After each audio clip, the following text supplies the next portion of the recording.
record and we're off to the races. Welcome everybody. This is session number 2 with Peter Kay. During the first session, we talked about acing the case, and Peter walked us through a case and step by step on different highlights and how to stand out as a candidate during the casing process. Today's focus is going to be on structuring. And so lots of content to go through, lots of opportunity to get feedback from Peter and engage. So I'm going to hand it over to him for the session. So thanks again, everyone. And Peter, go ahead, take it over. Terrific. No, thank you so much and welcome everyone. Before we kick things off, a couple of reminders. This webinar is for you, so please ask any questions at any moment. You can do that over chat, over voice, whatever works for you the best. We're going to do a lot of exercises today, so I would encourage you to participate, as active learning is one of the best ways to internalize new information. And before we start, please click the link in the chat. It will take you to a very short survey just to give me an idea of where you are in terms of your case preparation journey and a level of energy. And we are going to start in a minute and a half.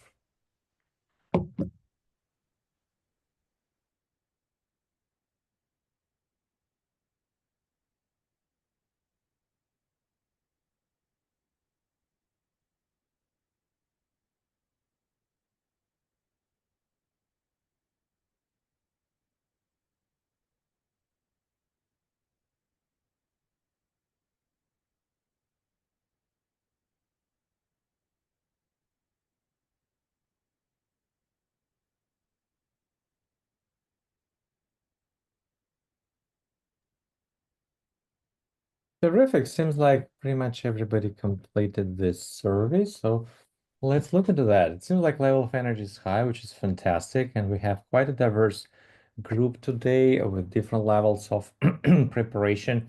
I think this webinar is pretty much with pretty much any background. So if you're a beginner, you will see a lot of new approaches and it might be overwhelming, but if you take notes, I think you will be able to revisit them later.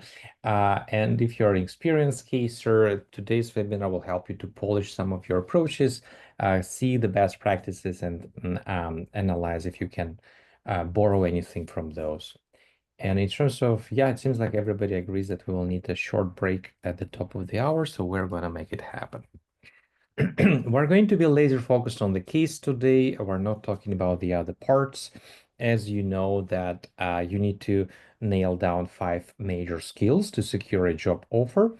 And we're going to do a deep dive on structuring today. We're not covering brainstorming, which is quite similar in the sense that you need to structure and provide ideas, but structure is more about analysis and areas to explore. Structure happens at the very beginning of the case, and we're going to cover just this part. I will present the structure this next step just to remind you how important the presentation part is, as a lot of times you can differentiate much based on your structure. It's fairly prescriptive, especially if you are in a typical case type like profitability. But if you present it with a lot of insights, that will help you stand out. And 2 days ago, we did the entire case from start to finish, so you probably remember the flow, and I would not go through this. So feel free to revisit the video from the first webinar to refresh memories. Every cycle I talk to candidates right after they are interviewed to understand their experiences, and you can see on the screen the results of those conversations, and feel free to take the screenshot of this just to have this as your guideline for prioritization of different cases. The first thing that jumps out is that most case types fall into these 7 categories. 85% of all cases will be one of those. So if you need to start somewhere, I would encourage you to start from those.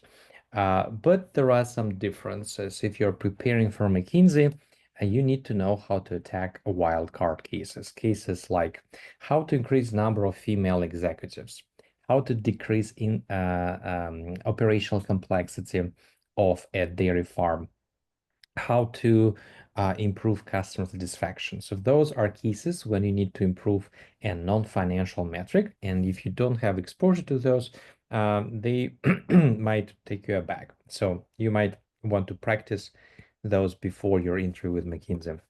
If you have an interview with Bain, make sure that you know how to do market sizing. 20% of Bain's cases will have market sizing questions in it. So you need to know top-down approach, bottom-up, benchmarking, and other approaches. And Bain usually does it in a classic way, which means they don't give you any data. You will need to make assumptions and plug it into your approach and calculate. BCG, they pretty much classic. They do these 7 types, but around 20% of their cases will be very atypical. It will be more like business conversation. You might have quick questions like, should Oracle or Microsoft acquire TikTok? You can Google for 10 minutes and then let's discuss. Or should I send my son to college? So those cases are hard to fit into the kind of common types, and you will need to improvise on the spot. You don't see some case types here. For example, you don't see pricing case, as top consulting firms usually don't offer pricing problems during the interviews. There are some exceptions if you're applying for a life science vertical, for example, with LEK, if you're applying for Simon-Kucher, then you probably will have pricing cases, as Simon-Kucher's business is based on pricing cases, and from life science verticals, they usually have a case around launching a new drug, and you will need to understand the prices for that drug. But those are exceptions. For generalist roles, you probably would not have it, so do not spend too much time on preparing for pricing, and try to focus on those 7 that you can see on the screen. The most popular case types are profitability, revenue, market entry, as well as comparison. Comparison is as popular as profitability, and those are cases like, should we build a new facility or expand the existing one? Should we bring distribution in-house, or should we keep it outsourced? So you have 2 options. You need to choose one of those. Or you might have one option. Should we launch a loyalty program? Should we change the packaging of our product? So when, yeah, absolutely. So there are 4 major types: profitability, revenue, market entry, and comparison. And so for comparison, you might have 2 options. You might have one option. And if you have one option, should we change the packaging of our product? You will need to compare it to the baseline, and it will again be a comparison case. All right. I hope this makes sense. Let's do a quick quiz to solidify what I've shared. Please click the link in the chat. It will take you to a very short multiple choice quiz, and we're going to check in a minute and a half.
Let's give it 15 more seconds.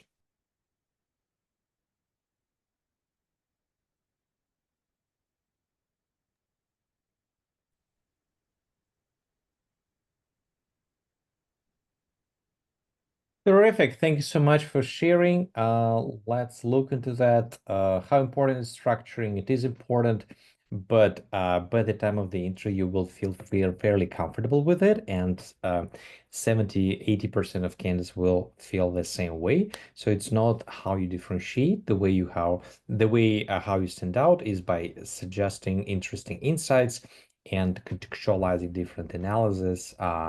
Sharing your business acumen, but less so through structuring. Which skill determines 50% of success? It's storytelling, and I will demonstrate it again when we will explore one of those frameworks. I will present it just to remind you how different you can sound. What are four most popular case types? They are profitability, sales, market entry, and comparison. Comparison is as popular as profitability, so you probably need to get ready for it if you're not familiar with this type. Pricing is not that popular at all, so you can deprioritize it, and wildcard cases are very popular with McKinsey. Although I should say that Bain started doing them maybe 3 years ago, a little bit, but it's still more like McKinsey's signature case type. The way we're going to structure today's conversation is through the lens of those most popular case types. We're going to start with profitability and go down the list. We did a profitability case 2 days ago, and you already have some exposure to different case types. So let's see what you think. Please click the link in the chat to suggest analysis that should be included in this framework. And we're going to check them out in a minute.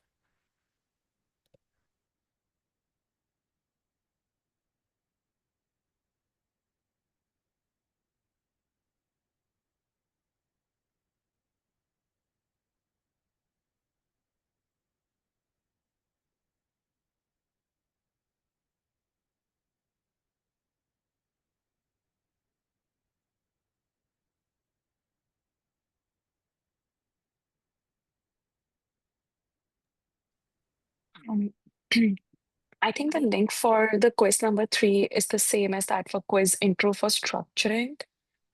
Oh, I'm sorry about that. Let me. Yeah. Right, this is the updated link. Thank you very much for suggesting. Yeah, let's please click the link. Yeah. And This is right. Yeah. Thank you. Mhm.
Let's give it 10 more seconds.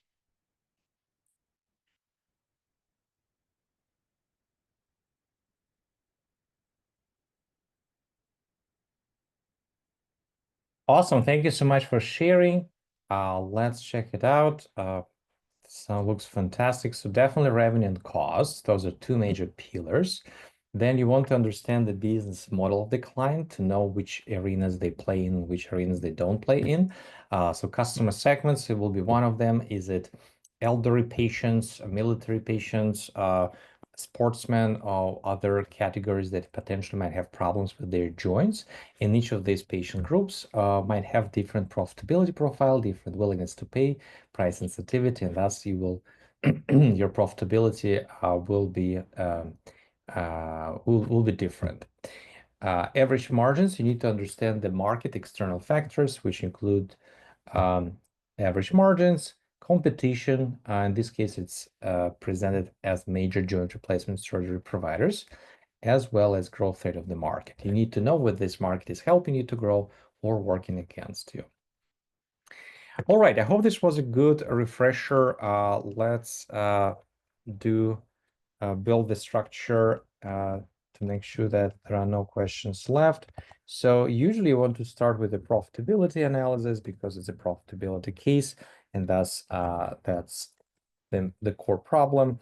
You can talk about revenue analysis, their cost structure. You can double click on that, or you can have it as is high level. And you can talk here about pricing strategy, understand the historical data, and maybe look at some breakdown by surgery department, maybe by service. In terms of cost structure, you can talk about fixed costs and variable costs. Those are classic ways, classic way how you can think about costs. In addition to that, usually you want to understand the market of, in this case, joint replacement surgeries. And there you want to understand the competition or other hospitals that provide this service and see what their market positioning is, the geographical footprint, pricing strategy, their differentiation points, and a lot of other aspects that will inform your understanding of how high the competitive pressure is. And that will help you tailor your revenue or growth strategy. You want to understand whether this market is growing or shrinking. You can suggest that given this, the population is aging in the United States, we might see increasing demand for joint replacement surgeries, and that creates favorable market conditions for us to grow. Or maybe there is some non-invasive technology that helps people avoid this type of surgeries, and that will mean that the market is shrinking, putting downward pressure on our revenue. You can understand typical margins to see if the declining profitability is your client-specific issue or industry-wide problem. And by knowing that, you will know where the root causes are, internally or externally. Finally, it's a good idea to understand your client's business model in terms of customer segments, or in this case, patient groups, and offerings. Do we offer knee replacement surgeries, shoulder replacement, hip replacement? What type of joints do we cover? And that will help us understand whether there are any gaps in our portfolio, and thus include that in our recommendations. And also that will affect the market that we play in, and the competition and other aspects. So that might be pivotal to your solution.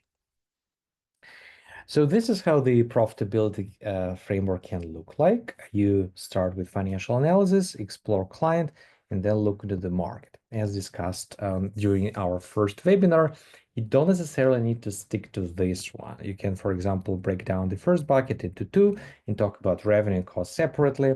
You can take the business model and bring this inside revenue, and you will have the third approach. So there is a lot of flexibility, and feel free to decide which framework you will feel most comfortable with. Now, I would highly encourage you to know what you're going to use as your starting point. Sometimes candidates would like to do their structures from scratch, assuming that that will give them extra points for being out-of-box thinking. But when you do that under stress, you might miss things or take longer, and that usually adds unnecessary stress. So instead, I would encourage you to know for each of those major case types what approach you would use, and then adjust 20% of that approach to the specifics of the case. Thus, you will save yourself some trouble and focus on some other things like storytelling, for example. All right.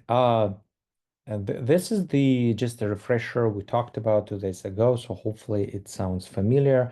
Now, let me present this structure. Let me probably present this one to give an idea of how it can sound and demonstrate storytelling.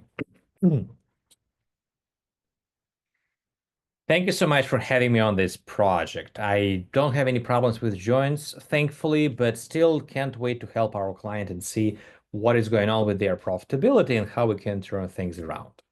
There are 4 dimensions I would like to explore here. First, revenue. Secondly, costs. Thirdly, Midwest Hospital. And finally, market. In terms of the revenue, I'm thinking about pricing strategy, volume, and breakdown by different implant types and region.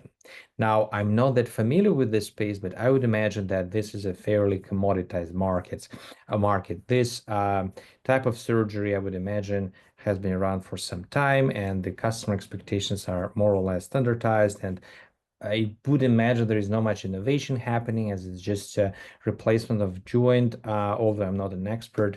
So that makes me believe that there might be a lot of very similar options in the market, and customers have a lot of choice, and thus they are price sensitive. Given this high price pressure, I don't think we enjoy a lot of pricing power in this case, and if we need to increase our revenue, we will need to focus on volume. This is just my initial understanding, and I would like to get some hard data to validate that with you later. Once I understood revenue, I would like to double click on costs and get a better sense of fixed and variable cost. I would imagine that this is a high variable cost business, as it's a professional service business, so labor and potentially some materials like this implant would be quite expensive and constitute a large portion of our costs, which makes me believe that our profitability will be dependent on the unit economics, and we need to ensure it's healthy. Again, this is just my initial reaction, and I would like to look into that with you later. Once I understood costs, I would like to double click on Midwest Hospital and get a better sense of their offerings and customer segments. I would imagine that we might offer not just joint replacement surgeries, but some consultation services, after surgery services. There might be different offerings in terms of hospital rooms, different tiers, and that understanding what exactly do we have to offer might help me see the full picture, identify revenue streams a little bit better, and also see which areas we play in and which areas we don't play in. Finally, I would like to understand the market of joint replacement surgeries in terms of its growth rate, major players, and typical margins. I would imagine that this is not a new market. It has been around for some time. So I would think this market is mature, is saturated, and is kind of already flat. And that is alarming because this flat market dynamics might limit our long-term growth potential. In terms of typical profit margins, I would think that they are fairly slim given the high price pressure, but this is something to validate with you later. If this approach sounds reasonable, I would like to start with revenue. Do we have any pricing data? So it took me slightly above 3 minutes, and I presented the entire framework. And in addition to analysis, I tried to contextualize. I talked about pricing strategy, high variable cost nature of this business, and flat growth rate, and a couple of others. You don't need to have that many stories, but if you can incorporate them into your structure presentation, that will give you additional points. I hope this makes sense. We will talk about storytelling more next week, next Wednesday, when we'll discuss different business concepts and how we can apply them to different case types. And pretty much you will be able to speak to any industry, any function in an educated manner if you are familiar with those business concepts. All right, I hope this all resonates. Now let's do a quick quiz to understand this case type. Please click the link in the chat and let's give it a minute and a half, and then we will discuss your responses.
Let's give it 15 more seconds.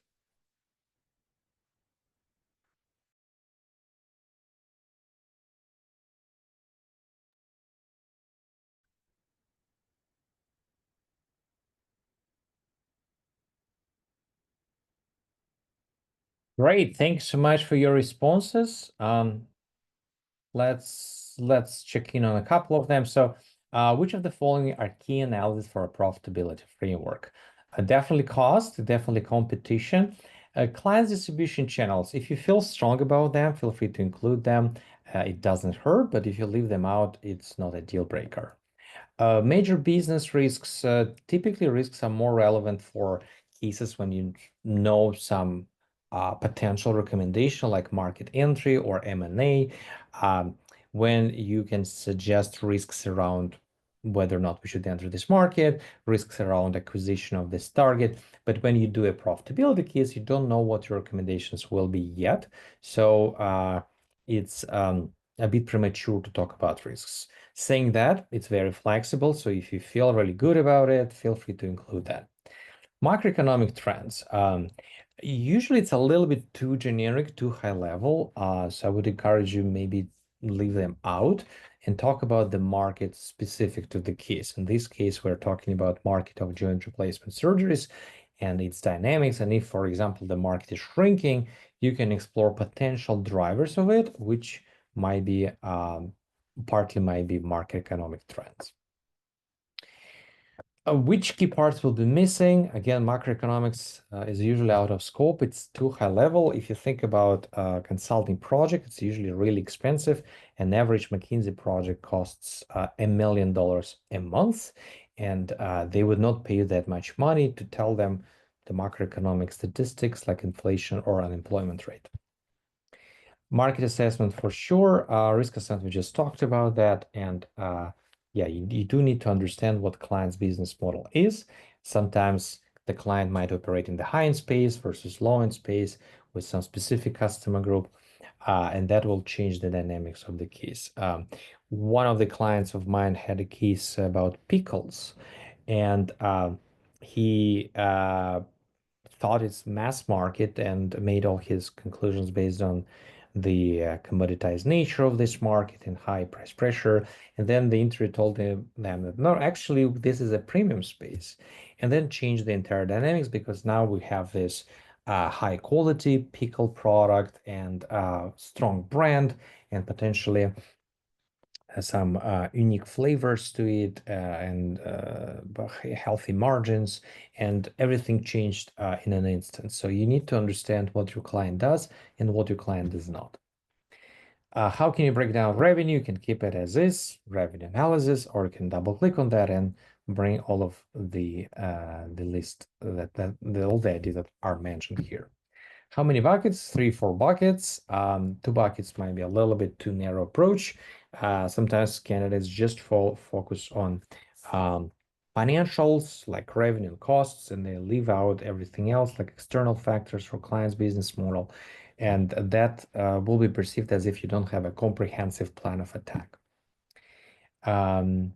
And why is it important to cover risks? It is not, as we discussed, it's just optional. We have a question. Audrey, please go ahead. Yeah. Hi, Peter. Quick question on the profitability framework here and kind of these quiz questions. Are you saying that we need to have these every profitability case, or are you saying, this is the base to start with and customize it as needed?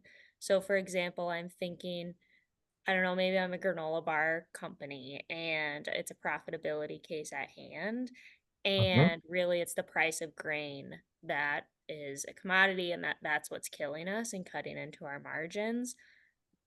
Therefore, like, our competitors aren't really impacting us. It's, how are we going to move through that? So kind of curious your thoughts on that. Just to make sure I understand the question. So if at the beginning you only know that your client is a granola manufacturer and you need to increase their profitability, you probably will need to cover all the bases and understand what you have in front of you. But if you're told that they are worried just about the pricing and thus it becomes a pricing case immediately, and you need to think about how to structure a pricing case, which based on my experience pretty never happens for the real interviews. So then maybe let me back it up. That maybe that was a bad example, but just asking like, is this we have to have this all the time in profitability cases, or is this like, here's a good start, here's some good variables to pull from, depending on the case prompt, depending on your clarifying questions, and if you uncover different details or whatever success looks like for the company. Just want to make sure I'm understanding. Precisely. So I recommend 80-20 approach when you have this in your mind whenever you start a profitability case, but then you know a little bit of detail, or it's B2B, or it's there is competitive landscape changing, there are some other aspects, and based on that you can adjust your structure, but it's a good idea to have some baseline versus when you start from scratch and you need to improvise on the spot, which might be a little bit more challenging. Okay, thank you. My pleasure. Thank you so much for your question. Terrific. Let's push things to the next level and do an exercise. Please click the link in the chat. It will take you to a Google Sheet. And please put your name on the left and select corresponding tab at the bottom. It will take you to a business problem. And let's structure it. Let's take 3 minutes to do that. Usually you're given 2 minutes during the regular interview, but today we're practicing. So let's take a little bit longer. You can use 3 buckets, you can use 4 buckets, whatever calls your name. And then I will provide my quick reaction to your framework and we will discuss. So let's give it 3 minutes and then we will discuss.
Let's give it 1 more minute.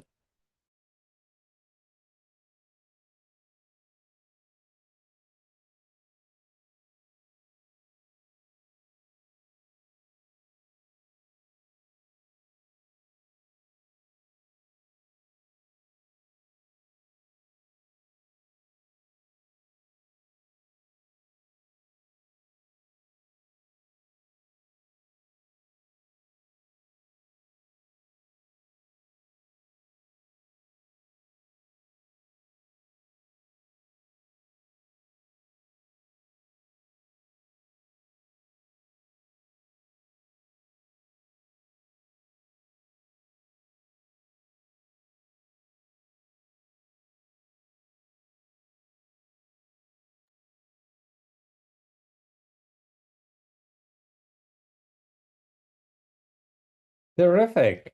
Thank you so much for your structures. Let's check them out. Let's start with number one. Profitability, market, and company, revenues, cost, terrific. Market, purchase preferences, trends, product changes, competition. Okay, so I think you're talking about customers and their preferences, trends, and different trends in the market. That makes perfect sense.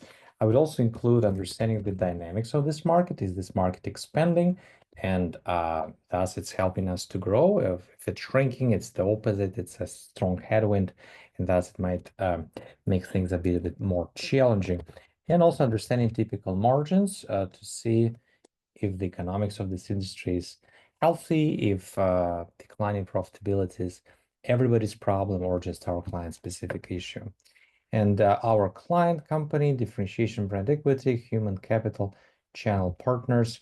Yeah, I think that makes sense. I would make sure that you clearly know what our offerings are. You talked about differentiation, maybe it was part of that.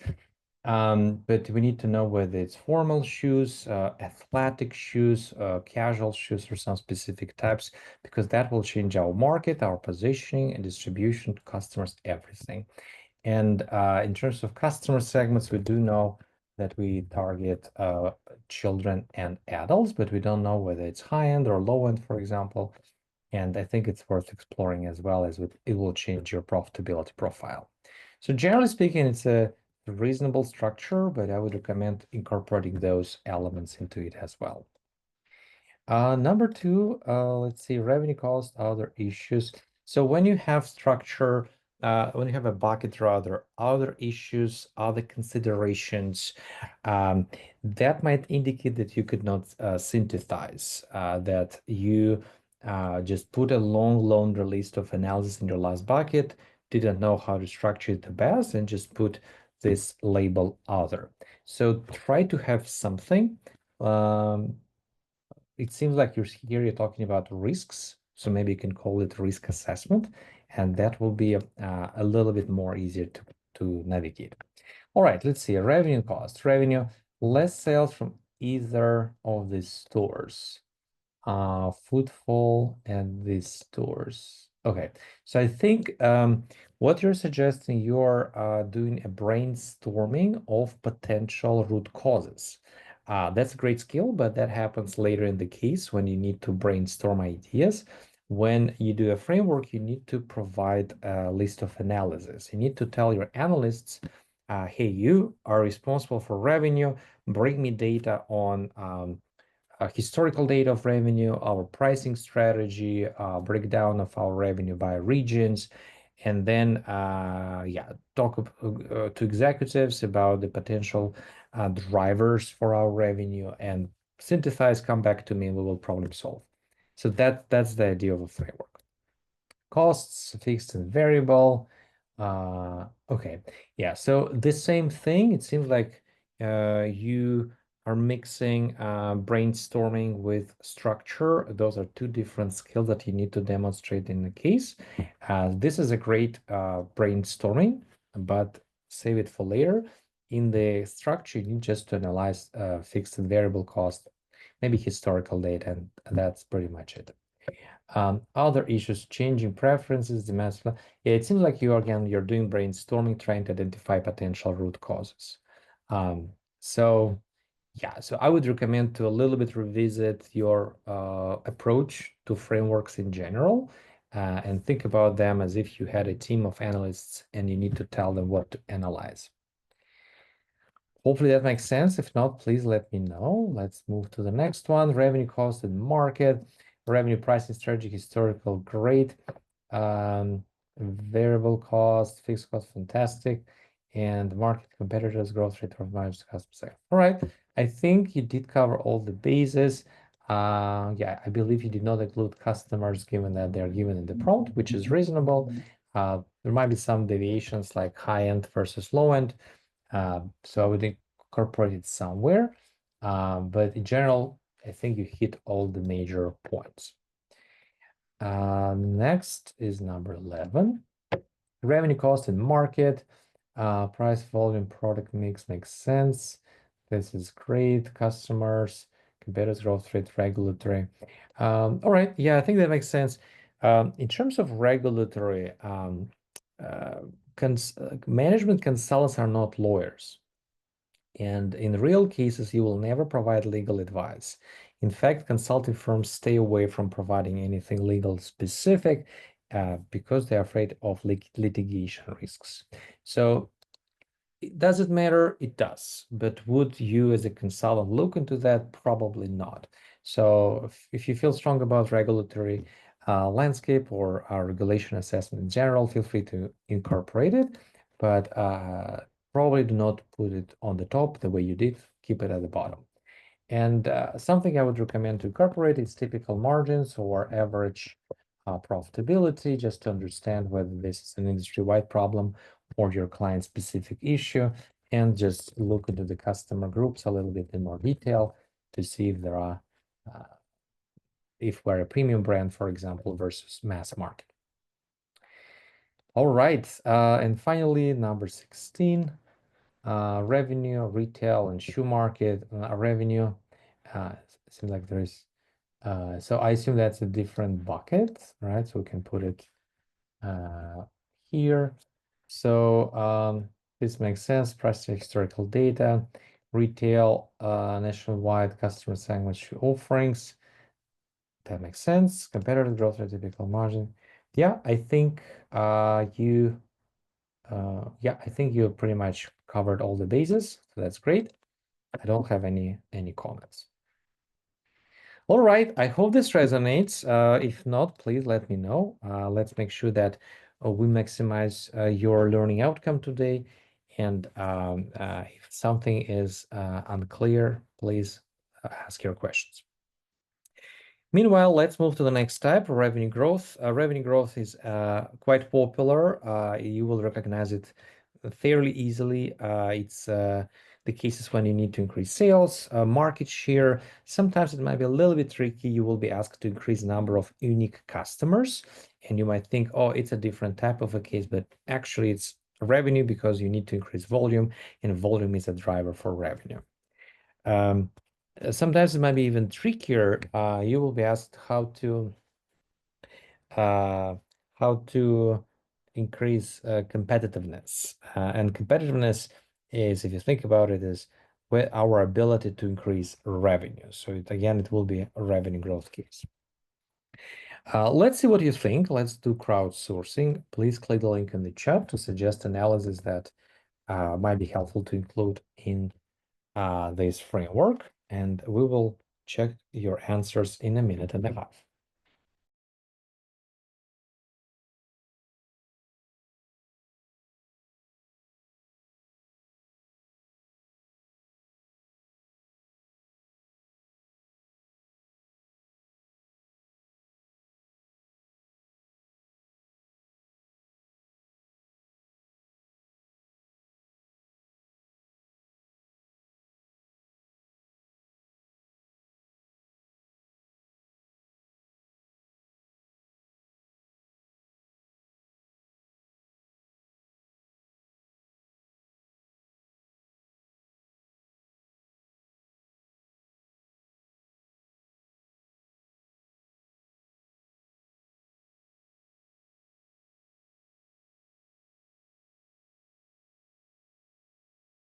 So Peter, you want us to put in the chat the ones we, Oh, no, there is did a I miss the link?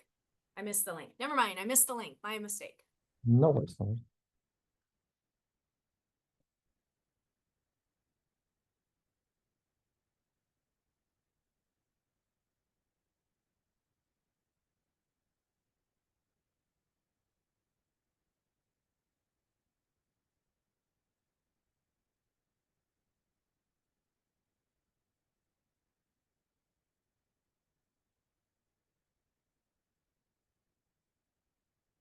Let's give it 10 more seconds.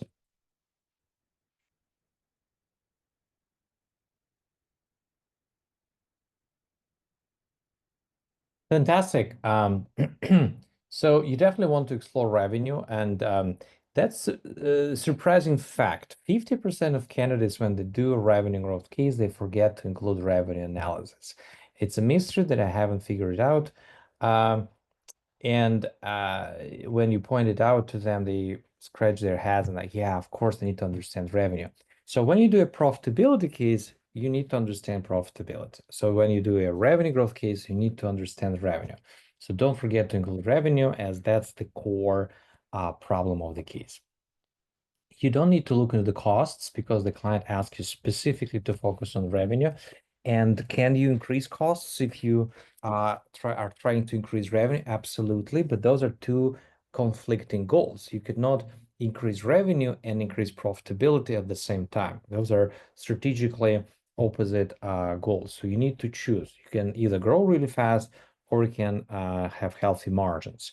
Why is that? Because if you would like to increase your revenue really fast, you need to aggressively invest in marketing, you need to expand your production capacity, and thus your fixed costs are going up really quickly. Your sales are not catching up, and that creates pressure on your margins. And that's why companies that grow really fast, like Coursera, like Sweetgreens, and some other companies, different time periods like Uber, like Tesla, they were unprofitable. It doesn't mean that it's inherently detrimental. It's just high risk period, high growth period.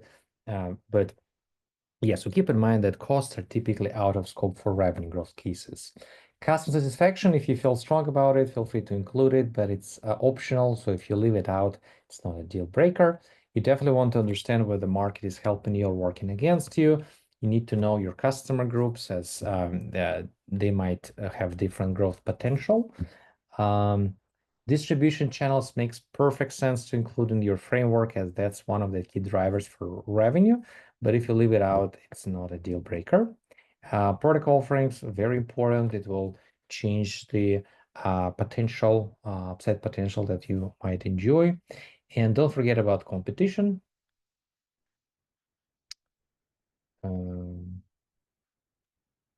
Okay, something is just got broken. I will take care of that. But don't forget about competition. Competition is paramount in revenue growth cases, as you need to understand how much competitive pressure you're facing. So if we look at this case, you can start with, again, with the major problem, revenue analysis. We talked about that. There are different ways how you can present it. You can talk about pricing strategy. You can talk about current level and trends. And you can add some breakdown by regions. You need to understand market of ice cream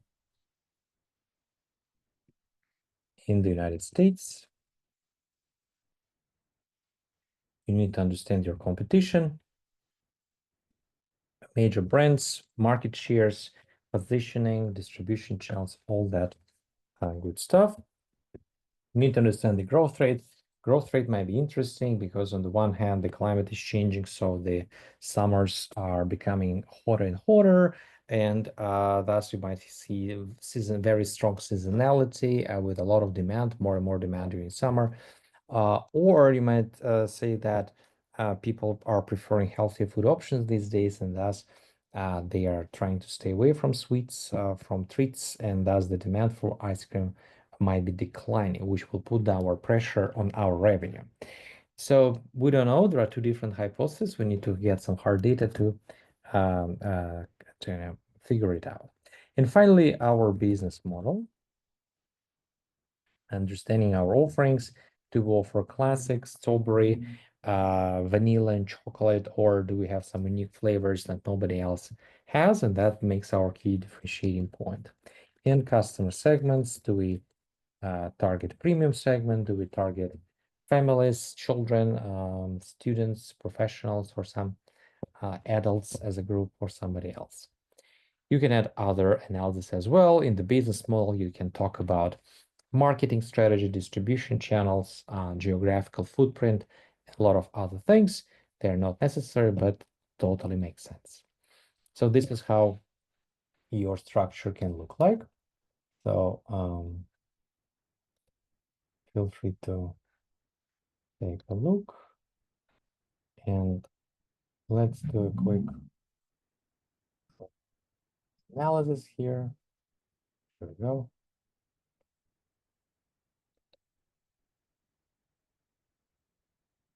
One technical. Oh, here we go.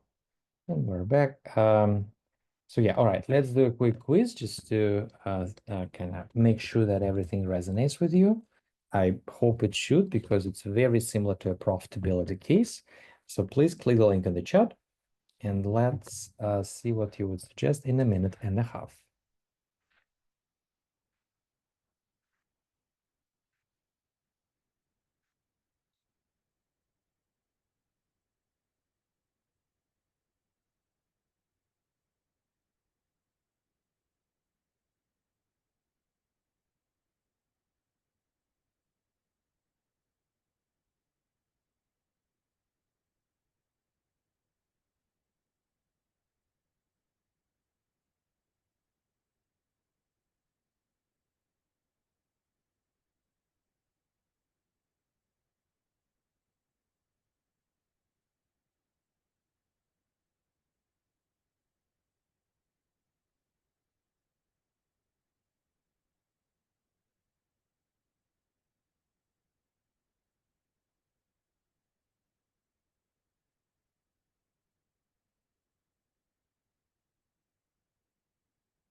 All right, thank you so much for your responses. This is great. Which bullet points don't make sense to include? So major players make actually perfect sense. You want to understand the competition, but usually you don't want to talk about specific ideas or specific recommendations at the stage of the framework. You want to talk about analysis, like pricing strategy or product offerings. But when you talk about launching a new loyalty program or increasing prices, you are doing a brainstorming exercise, which is great, but for later. For framework, it's more about specific analysis or areas to explore. Does it make sense to include risks? Yes, as long as you covered everything else. It doesn't hurt, but that's not the major point. And yeah, 4 bullet points is a good practice. Fantastic. Cost reduction. Cost reduction is not that popular. Actually, before we start that, it seems like we're top of the hour. Let's do a quick 3-minute break. Peter, And can I ask a quick question just to, I know you're trying to keep on time, but before you move to the next case, on Monday, you talked about a good candidate will give 4 examples, a great candidate will give 7. And I'm trying to just tie it out to, is that in the structuring section or is that when we get to brainstorming? brainstorming. Okay, thank you. Absolutely. Let's take a 3-minute break. Feel free to use restroom, recharge, or stretch, and we will be back in 3 minutes.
Welcome back. Let's move to the next step, cost reduction. It doesn't happen too often. Maybe 5% of all cases will fall into this category.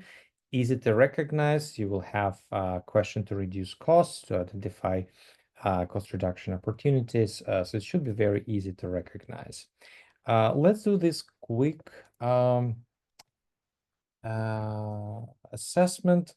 Please click the link in the chat. You will see several options of what to include into the framework of cost reduction case, and we will check it maybe in 40-45 seconds.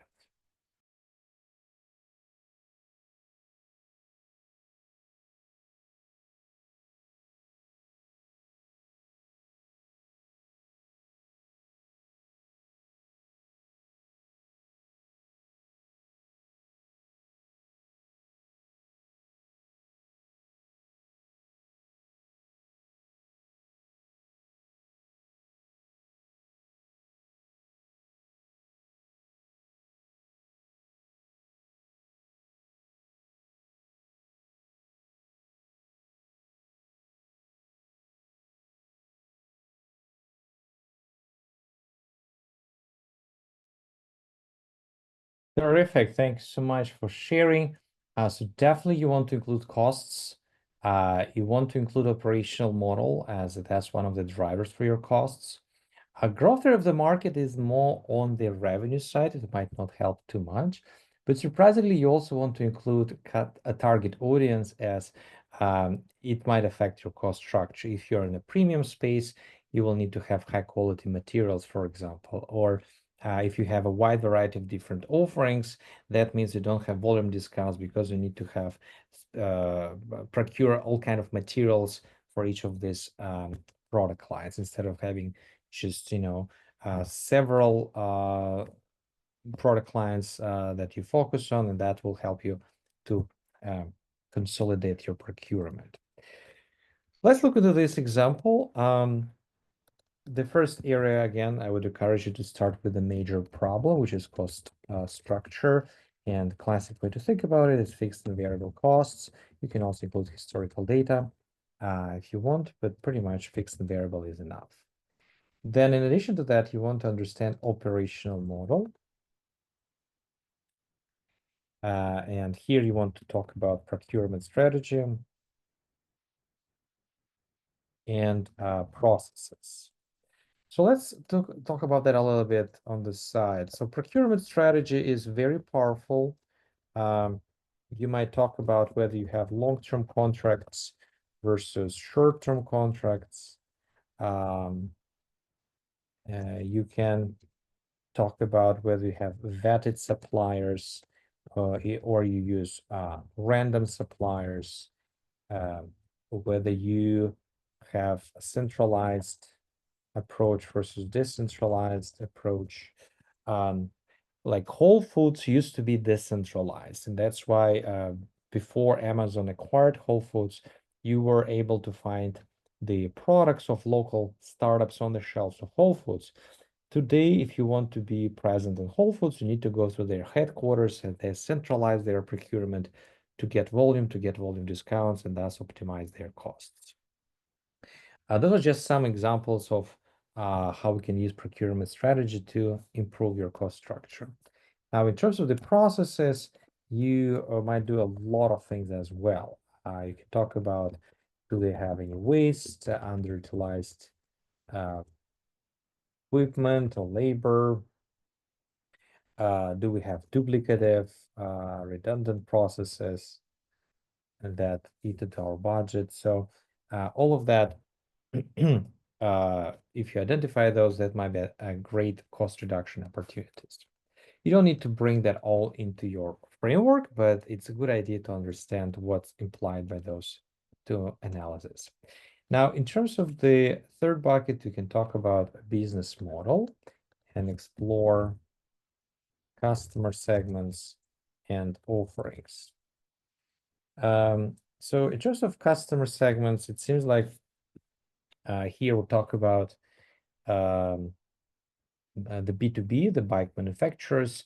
And if we work with the mountain bike manufacturers or racing bike manufacturers, something that is premium, that means that they would expect high quality spare parts. And that means that we need to procure more expensive materials and spare parts, and that will affect our cost structure. In terms of offerings, if we have a developed product portfolio, that's great from the marketing perspective and the opportunities to be appealing to a wider range of customers.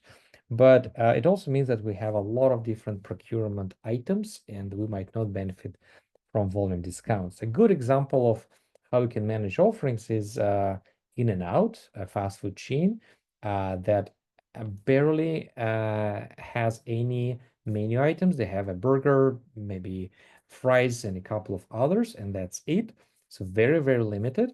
And that helps them to not have a lot of unnecessary items to procure, and they can have consolidated procurement to get volume discounts versus McDonald's that offers a wide variety of different burgers, like 15, 20 different sandwiches, and each of them has different types of kind of ingredients, and that might make your procurement more complicated and prevent you from volume discounts.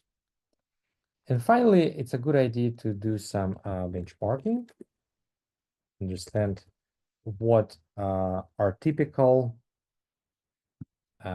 in this industry. Are you behind? Are you at par with your competitors in terms of different cost items?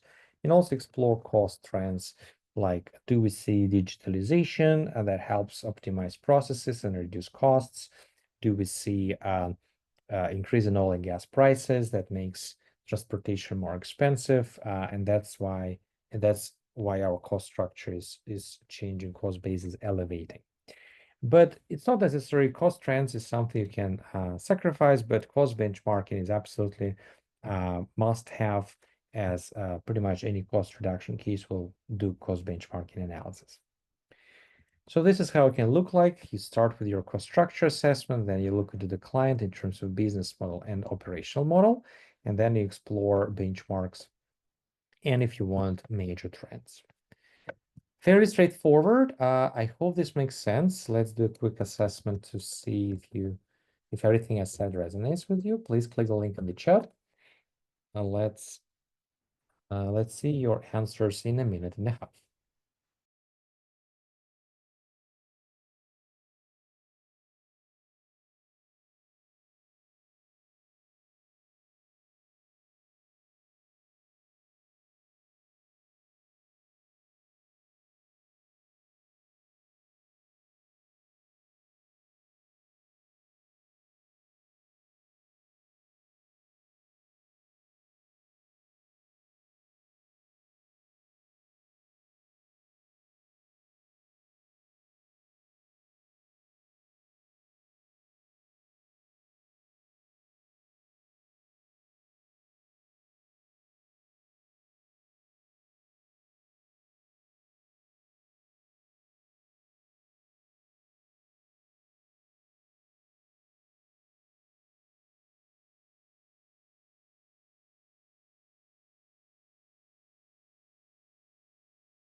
All right, let's give it 10 more seconds.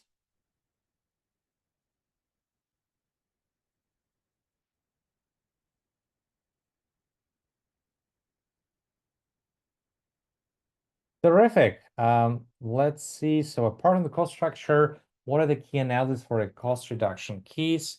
Cost reduction opportunities, it doesn't hurt, but that's brainstorming. If you feel strong about them, feel free to incorporate them, but it's not what the structure is typically about. Scenario analysis for cost fluctuations doesn't hurt to include, but if you leave it out, it's not a deal breaker. Cost benchmarking absolutely must have. It seems like everybody agrees. And distribution channels, they are more relevant for a revenue side. So if you're confusing that with logistics, transportation, Yeah, you can include that, but that will be part of your cost structure. What key analyses are the same for cost reduction profitability case? Everybody nailed it down. How can you break down all possible ways? And are cost trends one of the key analyses? They are not, but if you feel good about them, not a problem. Feel free to incorporate that into your structure. Perfect. Peter, I have a question. Or please go ahead. So about the distribution channel, so is it safe to assume that every channel would charge us differently when we are sending our products through that channel? For example, there's modern trade, there's groceries. If we talk about a CPG industry, right, then that our costs will be different for different distribution channels. And what if we realize that there is a certain channel that is high on costs but is not giving us as much revenue or profits? Then we may want to do away with that channel altogether. Like, can that be a consideration, and therefore distribution channels be a consideration when we're trying to reduce costs or prioritize? Totally. That will be part of your variable costs. Usually distribution channels are volume based. If you're talking about fast food chain or groceries, you have this DoorDash and other like grocery like Instacart that will deliver groceries at a commission of 15% from your volume, and that will be your part of value. So we already variable cost. We already covered that in the cost structure. If you want, you can add this story when you present the structure to the first bucket. It doesn't hurt. If you feel like that's worth calling out, you can definitely talk about that, like distribution commissions, Right. including distribution commissions, labor, raw materials, and such. Right. Or even how widespread some of these channels are, some of these stores, like if our cost of transporting the products from our warehouses to some of these is high, then, those kind of considerations. Okay, so I think you're confusing the distribution channels with transportation. Distribution channels, they happen downstream. They happen once you have the product, a burger or like groceries. How do you distribute it to clients? It might be through your delivery partners. It might be through your stores, through your app, vending machines sometimes. That's distribution channels. They charge you commission. But transportation or logistics is how you take ingredients from your warehouse and deliver it to your stores. That's fixed costs. Okay. You can last like 2 days ago talked about that this is actually a step function. So usually it's allocated to fixed costs, but you can put it in the variable as well. But it's if you're referring to paying for fuel, paying for driver's time, for maintenance of your trucks, that will be transportation costs. That will be logistics. It's not distribution. Okay. Okay. Got it. Thank you. Perfect. No, yeah, thank you so much for your question. I think it's common that sometimes candidates have those two terms a little bit mixed up, and consultants mix them up as well. So if you misallocate these terms during your entry, it's not a big deal. I don't think it matters that much. Okay. Thank you. My pleasure. Market entry. This is my favorite case type. It's easy to solve if you know what to look for. It's obviously a little bit more complicated than the previous. So the previous three were on the easier side. Now we're entering more complicated side. And market entry cases are cases when you have a new region that you need to enter, a new customer group you need to approach, a new product you need to launch. So whenever you're entering an unfamiliar territory, that's market entry case. And just for the sake of time, we can skip this and go straight to how to structure it. As per usual, you want to start with major problem, and the major problem is market. So our client is this deodorant manufacturer. They sell these three types of deodorants. They're growing fantastic in the North America, and now they would like to expand to Brazil. Here we go. So our market, we would like to understand deodorant market in Brazil. That will be our first bucket.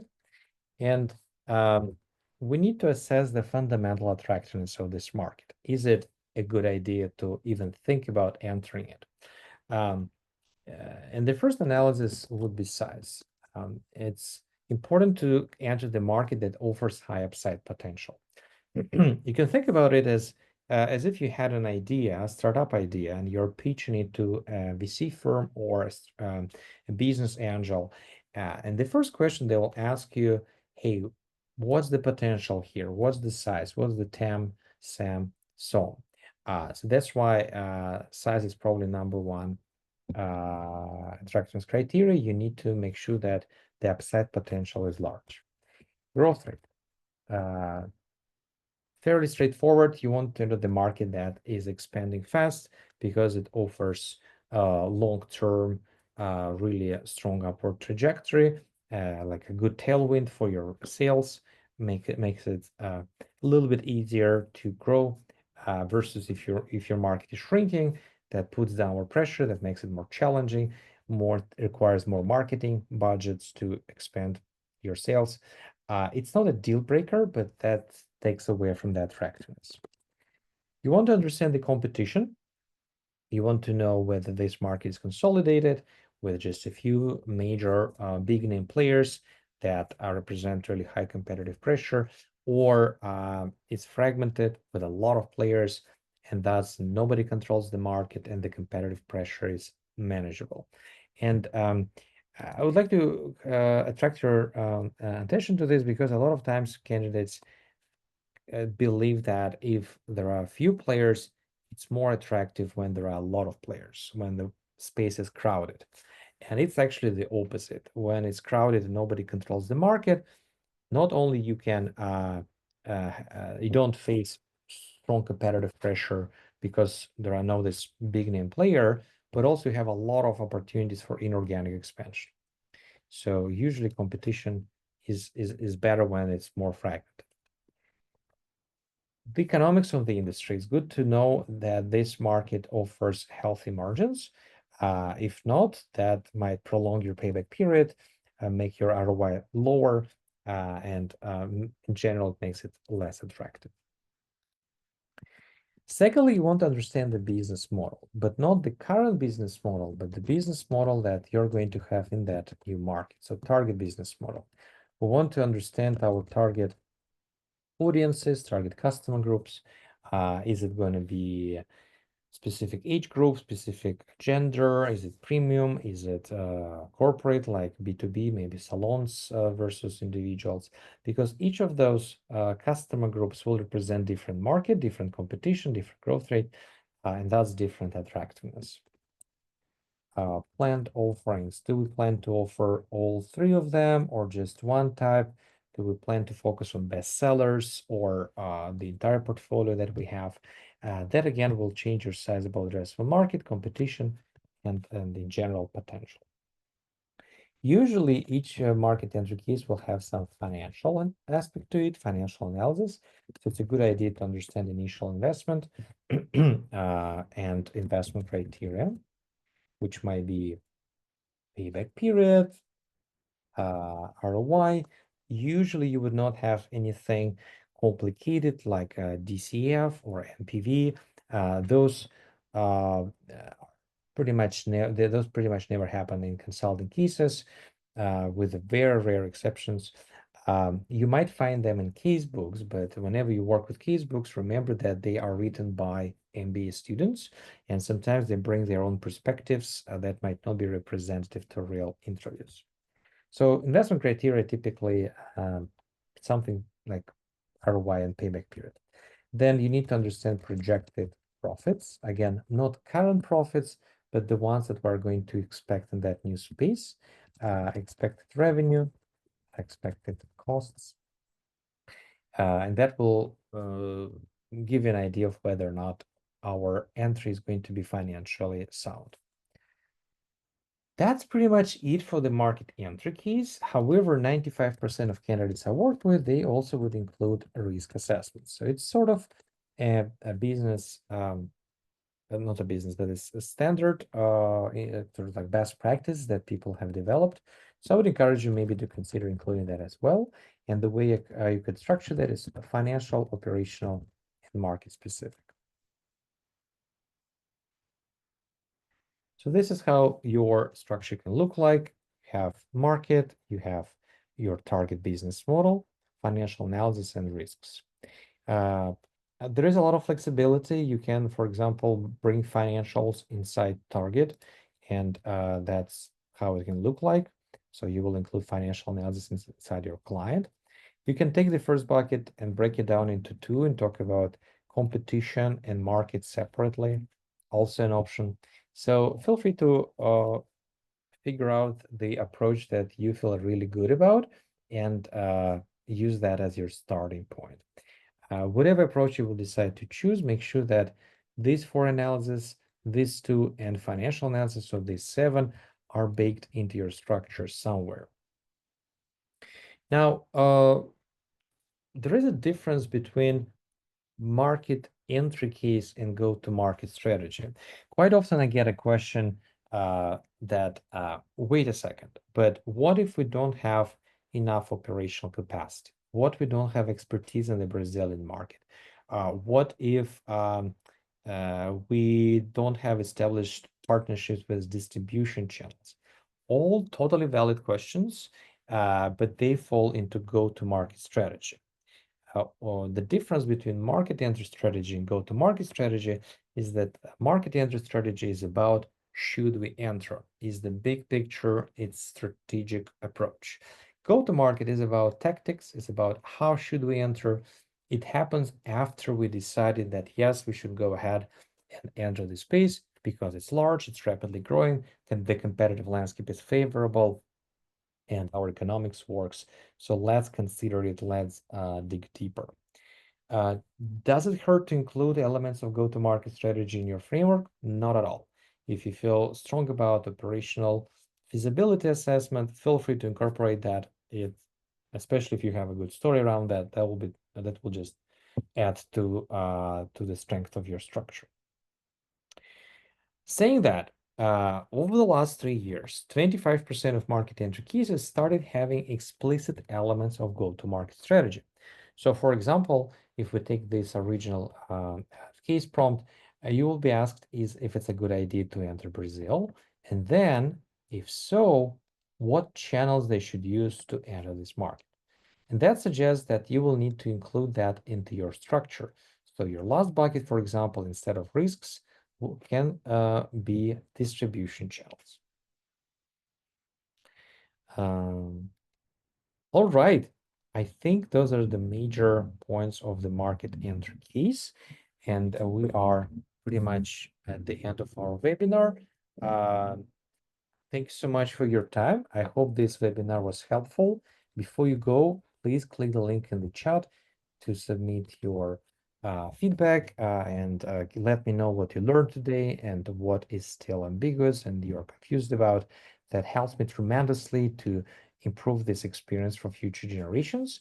And I'm going to stick around in case you have any questions about today's webinar, other skills for cases, about resume, about networking, about consulting as a career.